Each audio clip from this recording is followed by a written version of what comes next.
I'm standing in the glass-walled conference room, my laptop humming softly as I click to the final slide. My heart pounds against my ribs, but my voice stays steady. 6 months of work has led to this moment. The company needs a winning pitch to secure $10 million in funding, or we're done. The best idea gets a promotion. People around the table are nodding.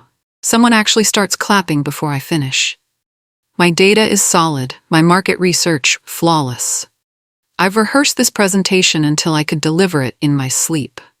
But Alex, our director, isn't even looking at me. He's scrolling through his phone, that familiar smirk playing across his lips. The same expression he gets when he already knows how something will end. I wrap up my presentation and sit down, my hands trembling slightly. The room buzzes with quiet approval. A few coworkers exchange impressed glances. Alex finally looks up from his phone, clears his throat, and drops the words that make my stomach fall through the floor. Thanks, everyone. We're going with Jacob's idea. The silence that follows is deafening. I can hear my own pulse thundering in my ears. The room shifts uncomfortably. I catch my teammate Melissa's eyes widening in disbelief. Another coworker actually mouths the word "what?" but quickly looks away when Alex glances in his direction. Jacob, Alex's college buddy, grins like he just won the lottery. His presentation had been a disaster. Stumbling over basic concepts, mixing up key statistics, and rambling about synergistic paradigm shifts without explaining what any of it meant. Half the room had looked embarrassed for him. I keep my face completely blank, even though my chest feels like it's on fire. Years of watching Alex play favorites have taught me not to show emotion. His friends get the easy assignments, the credit, the promotions. The rest of us just get to watch. But this time feels different. This isn't just about a small project or office politics. This is $10 million and the future of our company. This is my promotion, the one I've earned through countless late nights and weekend research sessions. Alex stands up, gathering his papers with casual confidence. Jacob will present to the investors next week. Meeting adjourned. As everyone files out, I pack my laptop slowly, my mind already racing ahead to what comes next. The backstory starts 6 months earlier, when our CEO delivered the ultimatum that changed everything. Our startup, TechFlow Industries, was bleeding money. We had one shot to secure major funding or face bankruptcy. I need the best idea this company has ever produced, she announced in the all-hands meeting. $10 million is on the line. Whoever brings me the winning concept gets promoted to senior director. Senior director. The title I'd been chasing for 3 years, always passed over for Alex's friends despite my superior performance reviews. I made a decision that day. I would create something so brilliant, so undeniably perfect, that even Alex couldn't ignore it. This would be my moment. I started immediately, diving into market research with obsessive focus. I analyzed competitor strategies, identified gaps in the market, and developed a revolutionary approach to customer acquisition. Every evening after work, every weekend, every spare moment went into this pitch. My apartment became a war room. Whiteboards covered in diagrams, printed reports stacked in color-coded folders, sticky notes mapping out every detail. My friends joked that I'd disappeared, but this was too important. This pitch would change my career forever.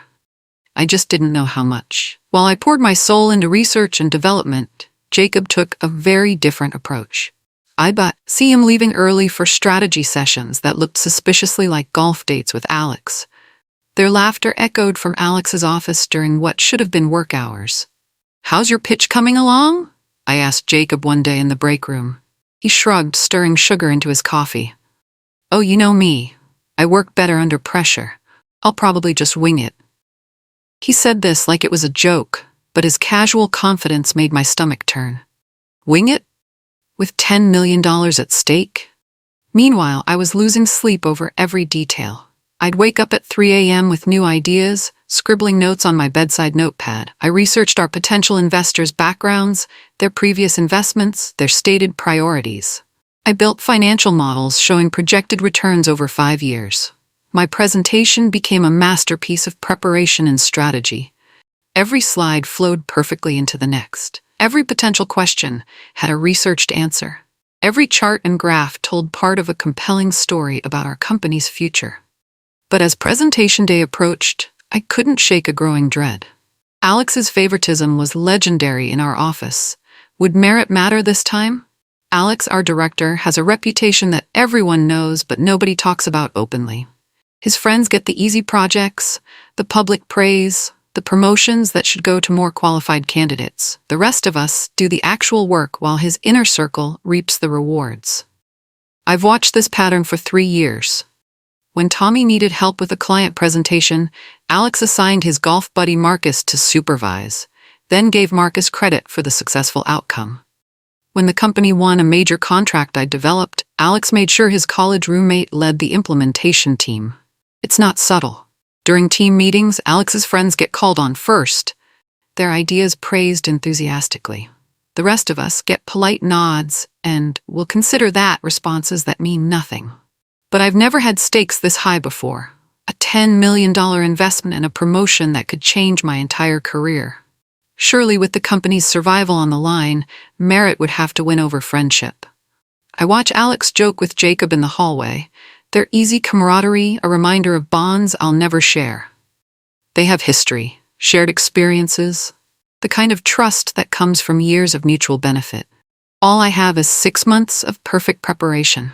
I hope it's enough. Late nights become my routine. Cold coffee becomes my fuel. Research stacks up in color-coded binders that take over my dining table, my couch, my bedroom floor. My pitch becomes my life. I dive deep into market analysis, studying our competitors' strategies and identifying exact gaps we could exploit. I develop customer personas based on extensive surveys and focus groups.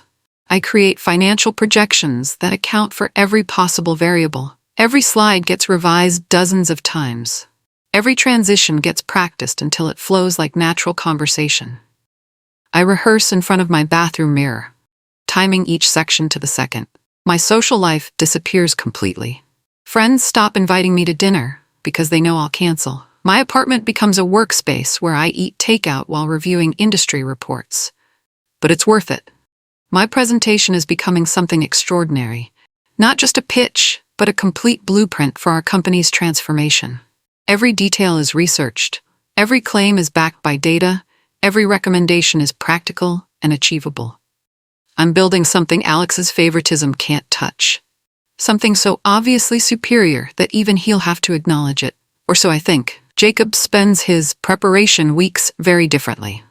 I see him leaving the office early for what he calls strategic planning sessions with Alex. These sessions seem to involve a lot of golf, judging by the clubs I spot in Alex's car. Research is overrated, I overhear Jacob telling another coworker. At the end of the day, it's about instinct and relationships. I'll just wing it and trust my gut. I bite my tongue so hard I taste blood. Wing it? With $10 million and our company's future at stake? While I'm losing sleep over every detail, he's perfecting his golf swing. But Jacob's confidence never wavers. He strolls through the office like he's already won, making jokes about not wanting to over-prepare and keeping things fresh.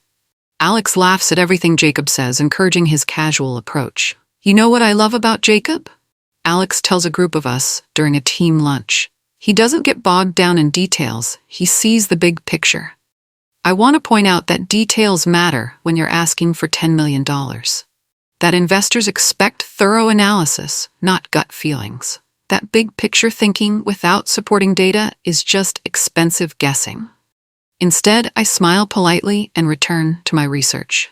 Presentation day arrives with typical corporate fanfare. The conference room is set up with fresh flowers and bottled water.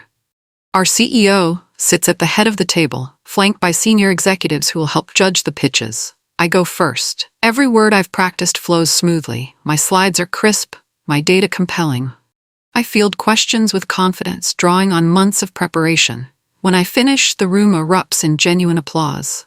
The CEO smiles and makes notes. One executive nods approvingly. Then comes Jacob's turn. He fumbles with his laptop connection. His first slide has a typo in the title.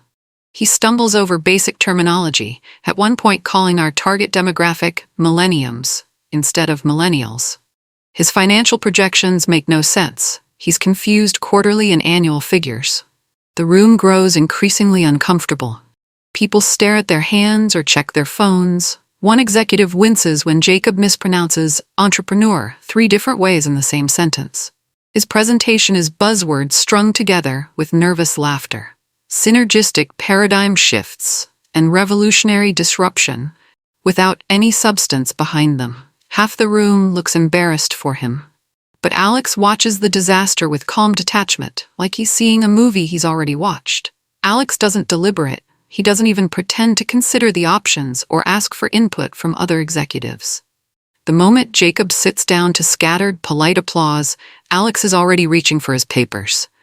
"Thanks everyone for your hard work," he announces, his tone suggesting the decision was made long before today. After careful consideration, we're moving forward with Jacob's concept. The words hit the room like a physical blow. Applause dies mid-clap. Several people actually gasp. The CEO's mouth falls open slightly, like she wants to say something but can't find the words. Around the table, I watch faces register shock, confusion, and barely concealed anger. Melissa drops her pen. Another colleague literally shakes his head in disbelief. Jacob beams, pumping Alex's hand like they've just closed the deal of the century, which, I realize with crystalline clarity, they probably arranged months ago. I gather my materials with robotic precision, my mind strangely calm. Part of me had expected this exact betrayal. Alex's track record spoke for itself. But another part of me, the part that had believed merit would triumph, feels something die inside my chest. I make a conscious decision as I walk toward the door. I won't fight this. I won't complain or argue. I'll just watch them hang themselves. I pack my laptop with deliberate slowness, my face a mask of professional composure.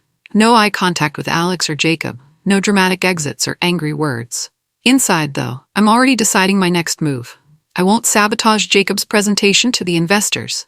I won't leak information or undermine his efforts. I'll simply watch, because I know something Alex and Jacob don't understand. I know exactly how thorough and unforgiving these investors will be.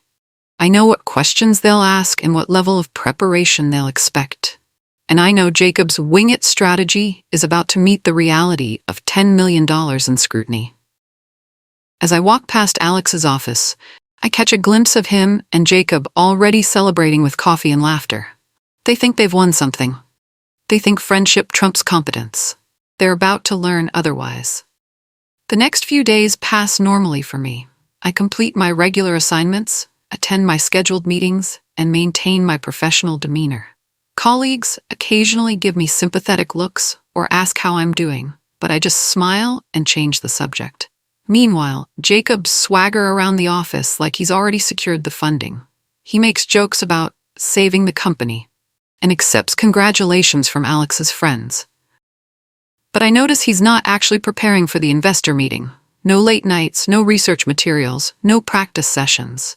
Just confidence built on absolutely nothing. 2 days later, the emergency meeting happens. I'm at my desk, methodically working through quarterly reports, when Alex's assistant rushes past looking pale. Raised voices echo from the conference room. Through the glass walls, I can see Alex pacing while Jacob sits slumped in a chair. The investors have reviewed Jacob's pitch. Their response was swift and brutal. According to whispered rumors spreading through the office, the lead investor called it a guaranteed path to bankruptcy and the worst business proposal I've seen in 20 years. They were professional but devastatingly clear. This idea would never see a penny of their money. Alex emerges from the meeting looking like he's aged 5 years in 2 days. His usual confident swagger is replaced by tight-lipped anxiety. Jacob trails behind him, his earlier grin completely vanished. I keep working, occasionally glancing up to watch the drama unfold. Other colleagues pretend to focus on their screens while obviously straining to overhear conversations. By lunch, the full scope of the disaster is clear. The investors haven't just rejected Jacob's pitch. They've lost confidence in our entire company's judgment. $10 million is slipping away, taking our future with it. Alex is pale. Jacob looks sick. And I sip my coffee, taking careful notes. The ultimatum arrives that afternoon like a death sentence. The investors agree to one final meeting. 7 days to present a completely new concept, where they will permanently withdraw their $10 million offer. No extensions, no second chances, no room for negotiation. 7 days to save the company. I watch Alex transform into a man possessed. He calls emergency brainstorming sessions, pulling his inner circle into marathon meetings that stretch past midnight. Through the glass walls of his office, I can see whiteboards covered in illegible scrawl, empty coffee cups piling up, and increasingly frantic gestures.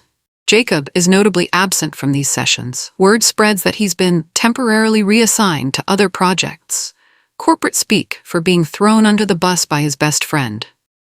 Alex's remaining team works around the clock, but their desperation is obvious. I overhear fragments of hallway conversations. Maybe if we pivot the messaging. Or what about that blockchain angle? Everything they discuss sounds like recycled buzzwords strung together without substance. Meanwhile, I maintain my normal routine. I arrive at my usual time, complete my regular tasks, and leave at exactly 5 o'clock. But I'm watching. Always watching. And waiting. Alex and his friends huddle in his office for hours each day, their voices growing louder and more frantic as the deadline approaches.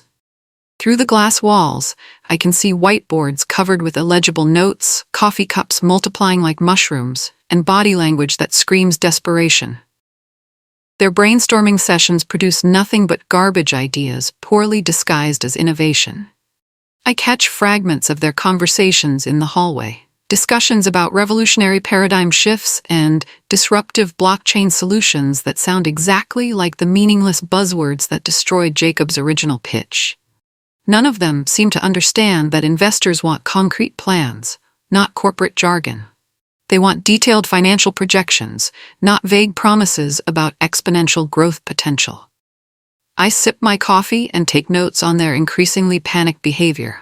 One afternoon, I watch Alex throw a marker at his whiteboard in frustration. Another day, his supposed strategy guru storms out of a meeting looking defeated. They're drowning, and they know it.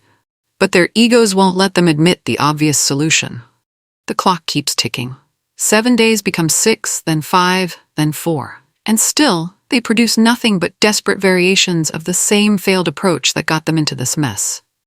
Day 5 brings the betrayal I've been expecting since this whole mess started. I'm reviewing quarterly reports when my computer pings with a security notification. Someone has accessed my shared drive, specifically the folder containing all my original pitch materials. My stomach clenches, but not with surprise, with vindication. I click through the access logs. The timestamp shows 2:47 a.m. The user ID belongs to Alex Morrison. He's downloaded everything: my presentation slides, my research documents, my financial projections, my customer analysis, every piece of the 6-month project I poured my heart into. I lean back in my chair, almost impressed by his audacity. Almost. The next morning, Alex calls an emergency all-hands meeting. I've been working through the night on a breakthrough concept, he announces, his voice carrying forced enthusiasm. I think you'll find it revolutionary. He launches into a presentation that sounds eerily familiar. The market analysis is mine. The customer acquisition strategy is mine. Even specific phrases are lifted word for word from my slides. The only difference is the name in the corner. Alex Morrison. Around the room, colleagues exchange knowing glances. They aren't stupid. They recognize my work, even with Alex's name painted over it. But recognizing theft and stopping it are two very different things. The investor meeting is scheduled for 2 p.m. on day 7. I spend the morning at my desk, working on routine tasks while the office buzzes with nervous energy. Alex has locked himself in the conference room since 8 a.m., presumably rehearsing the presentation he stole from me. At 1:30, the investors arrive, 3 serious-looking people in expensive suits. The lead investor is Pamela Williams, a woman whose reputation for cutting through corporate nonsense is legendary in our industry. I watch through the glass walls as Alex greets them with his practiced charm. He's recovered some of his swagger, confident that my months of preparation will save his career. The presentation begins promptly at 2 p.m. From my desk, I can see Alex gesturing enthusiastically, clicking through slides that look exactly like the ones I created. For the first 20 minutes, everything seems to go smoothly. The investors take notes, ask clarifying questions, and appear engaged with the content. Then Pamela Williams leans forward and asks the question I spent weeks preparing for. Your financial model assumes significant customer acquisition in Q3. How specifically will you handle the scaling challenges that come with rapid growth? Through the glass, I watch Alex's confident expression crumble. His mouth opens, but no words come out.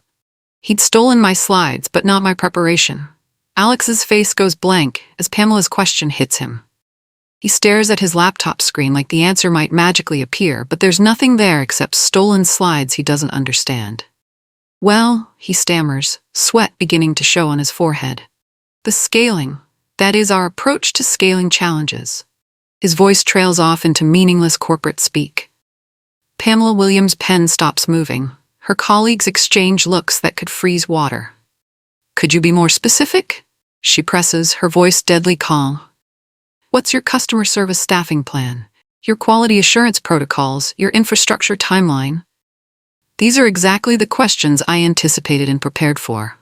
I spent 2 weeks researching solutions, creating detailed implementation plans, calculating precise staffing requirements for different growth scenarios. But Alex just stands there, his confident facade cracking completely. We'll develop robust systems to handle. More empty words that mean nothing. The silence that follows is devastating. Pamela closes her notebook with a sharp snap that echoes through the glass walls. Mr. Morrison, she says, her voice cutting through the office like a blade. This level of preparation is completely inadequate for a $10 million investment. We're walking out. The entire office can hear her words. Alex's face drains of all color. Wait. His voice cracks like a teenager's. Please, just one more chance. 24 hours. Pamela stands, her colleagues following. 24 hours. Final answer. The investors leave, their footsteps echoing in the suddenly silent office. Alex remains frozen in the conference room, staring at his laptop like it contains the secrets of the universe.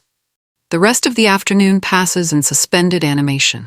Colleagues whisper in corners, but normal work is impossible. Everyone knows the company's fate hangs by a thread. At 6 p.m., most people have gone home. I'm packing up my desk when Alex's office light is still blazing. Through his window, I can see him hunched over his phone, probably calling every contact in his network, begging for advice. I'm walking to my car when my phone buzzes. Unknown number. I let it ring twice before answering, savoring the moment. Hello? Angela. Alex's voice is tight, strained, barely holding together. I need you. 3 words I've been waiting months to hear. I stop walking, standing under a parking lot streetlight. I'm sorry, what? The presentation, the investors. I need your help. The desperation in his voice is music to my ears. I don't understand, Alex. You chose Jacob's idea, remember? You said mine wasn't good enough. A long pause. Look, we both know circumstances have changed. The company needs you right now. The company, I repeat slowly, not you personally. Angela, please, don't make this harder than it has to be. I can hear his breathing on the other end. Quick, shallow, panicked. The man who humiliated me in front of the entire team is now begging for my help. No, I say simply. What? I said no, Alex. I'm not helping you. Another long pause. When he speaks again, his voice is smaller, more desperate. Angela, please. I'm asking as a colleague, as someone who respects your work. Respects my work? I almost laugh out loud. You stole my presentation and put your name on it. You gave my promotion to your friend after he delivered the worst pitch in company history. And now you want me to save you? It's not about me, he says quickly. It's about the company. Everyone's jobs are on the line. He's not wrong about that. My coworkers, good people who did nothing wrong, will suffer if the company goes under. Melissa just bought a house. James is supporting his elderly parents. But I'm not feeling charitable yet. I might consider helping, I say slowly, drawing out each word. But I'd have conditions. Name them. His eagerness is pathetic and satisfying. First, I want 5% equity in the company. Second, I want my promotion to senior director with the full salary increase. Third, Jacob gets demoted and you publicly commit to ending favoritism in this department. The silence stretches so long I think he might have hung up.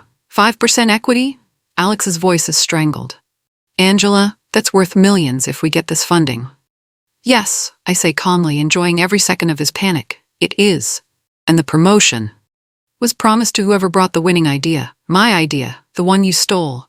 I can practically hear his internal calculations. Give me what I want, or watch the company collapse and lose everything anyway. Fine, he says finally, the word barely a whisper. Fine, but we do this my way. You help me present it, not replace me. I almost laugh at his ego. Even while drowning, He's worried about looking weak in front of the investors.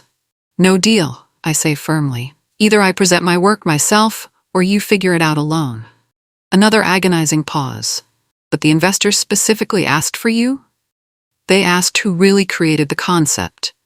Pamela Williams isn't stupid, Alex. She knows you didn't develop that strategy yourself. How could you possibly know that? Because I prepared for that presentation for 6 months. I know every question they might ask and every answer they expect to hear. You memorized my slides but never understood the content.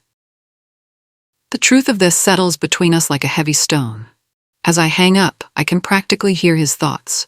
Get her to fix this crisis, then find a way to get rid of her later. I smile to myself in the darkness. He's about to step directly into his own trap. I spend the next morning tightening every slide, rehearsing every transition, preparing for every possible question they might throw at me. This time, my name will be unforgettable. 20 minutes after I hang up on Alex, my phone chimes with an email notification. The subject line reads, Employment Agreement Amendment, Urgent. I open the attachment and read through the legal language. 5% equity. Promotion to senior director. Jacob's demotion to junior associate, a clause specifically prohibiting favoritism in project assignments and promotions. Everything I demanded, formatted in proper legal terminology, and signed by both Alex and our CEO. I sign the document electronically and send it back, knowing Alex probably thinks this is temporary, that he'll find a way to eliminate me after the crisis passes. He has no idea what's coming. I spend the next 3 hours reviewing my original presentation, refining arguments, and anticipating investor questions. I know these materials better than anyone because I created every piece of them. When I finally go to bed at 2 a.m., I feel more confident than I have in months. Tomorrow, I will walk into that conference room and show everyone what real preparation looks like. I arrive at the office at 7 a.m., 2 hours before the investor meeting. Alex is already there, pacing in the conference room like a caged animal. His hair is disheveled, his shirt wrinkled. He obviously never left the building. Angela, he says as I enter, relief flooding his voice. Thank God. Are you ready? I'm ready, I reply, setting up my laptop with calm precision. The question is whether you're ready to step back and let me handle this. His jaw tightens. Even in desperation, his ego struggles with reality. At 8:45, the investors arrive. Pamela Williams looks exactly as no-nonsense as she did the day before. I stand to greet them while Alex remains seated. Miss Williams, I say, extending my hand confidently. I'm Angela McCall, and I'll be presenting today. Her eyebrows raise slightly. Miss McCall, I believe we've been waiting to meet you. The presentation begins at exactly 9 a.m. I click to my first slide, my name prominently displayed where Alex's had been yesterday. 6 months ago, I begin, my voice steady and professional. Our CEO challenged us to develop a concept that would secure our future. Today, I'm going to show you exactly how we'll revolutionize customer acquisition in the tech services industry. By slide 3, they're leaning in. By slide 10, they're nodding and taking detailed notes. When I reach the scaling question that destroyed Alex yesterday, I'm completely prepared. I click to a detailed slide showing our infrastructure plan. Rapid growth requires careful preparation, I say, looking directly at Pamela Williams. Our customer service team will expand in phases, with new staff trained using this standardized protocol. I walk through training timelines, quality assurance measures, and technology upgrades with the confidence that comes from months of research. By Q3, we'll have the infrastructure to handle a 300% increase in client volume without compromising service quality. Pamela is taking notes again. Her colleagues lean forward, clearly engaged. I field questions for 30 minutes after finishing. Every inquiry has a prepared answer backed by research and data. When Pamela asks about competitive threats, I provide a complete analysis. When her colleague questions pricing strategy, I explain our market positioning with specific examples. Finally, Pamela closes her notebook and stands. Miss McCall, she says, this is exactly the level of preparation we expect from a $10 million investment. She turns to address the room. We're prepared to move forward with funding, with one condition. Miss McCall will be our primary point of contact. If she leaves the company for any reason, we reserve the right to withdraw our investment. The impact of her words hits Alex like a physical blow. His face drains of color as he realizes what just happened. "This is the only reason we're staying," Pamela continues. "If Angela walks, we walk." The deal closes within a week. My conditions become legally binding, and there's no later firing in Alex's future. He's been completely outmaneuvered. Alex tries to maintain his authority, but everyone knows the truth. I'm the one the investors trust. I'm the one with equity and promotion. I'm the one who saved the company. His influence evaporates overnight. Colleagues who once sought his approval now bring their ideas directly to me. Projects that would have gone to his friends are reassigned based on merit. The transformation is swift and complete. Jacob is quietly demoted the next week, just as the contract specified. The favoritism era is officially over. Alex still comes to work every day, but he's a shadow of his former self. His inner circle has disbanded. His office feels smaller somehow. His confident swagger has been replaced by quiet resentment. I see him in the hallway sometimes, his jaw tight with suppressed anger. He knows he's been outplayed, but there's nothing he can do about it. The investors made their position clear. I'm untouchable. My success is tied directly to the company's survival. Alex has to live with the consequences of his favoritism every single day, watching the person he tried to sideline now running the show. Jacob's demotion happens exactly as specified in my contract. 1 week after the investor meeting, he's quietly moved to a junior associate position with a significant salary reduction. The man who spent months golfing instead of preparing now sits in a cubicle, working on entry-level assignments. His swagger is completely gone, replaced by the quiet humiliation of watching his unearned promotion evaporate. But Jacob isn't the only casualty of Alex's favoritism. His entire inner circle faces a reckoning. Without Alex's protection, they're forced to compete on merit for the first time in years.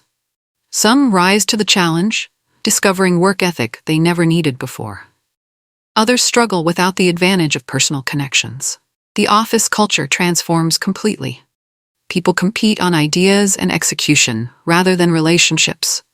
Innovation flourishes because the best concepts win regardless of who proposes them. My new policies eliminate favoritism systematically. Performance reviews become standardized.